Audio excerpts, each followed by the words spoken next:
அடுத்ததாக மரம், செடி, கொடி, தாவரங்கள்.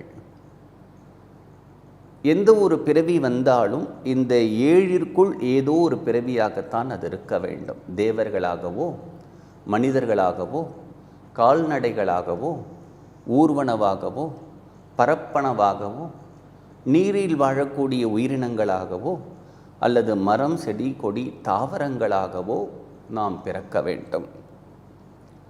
இந்த ஏழு இனங்களில் ஏதோ ஒரு இனமாகத்தானே நாம் மீண்டும் பிறக்கப் போகின்றோம். அதைத்தான் நம்முடைய சமய நூல்கள் எல்லாம் 7 பிறவிகள் 7 பிறவிகள் 7 பிறவிகள் என்று சொல்லுகின்றன. நிறைய பக்தர்கள் இறைவனை பாடும் பொழுது, புழுவாய் பிறக்கினும் புண்ணியா உன்னடி என்மனத்தே வழுவாதிருக்க வரந்தர வேண்டும் என்று திருப்பாதிரி புலியூரில் இருக்கக்கூடிய சிவபெருமானை பார்த்து திருநாவுக்கரசர் பிரார்த்திக்கின்றார்.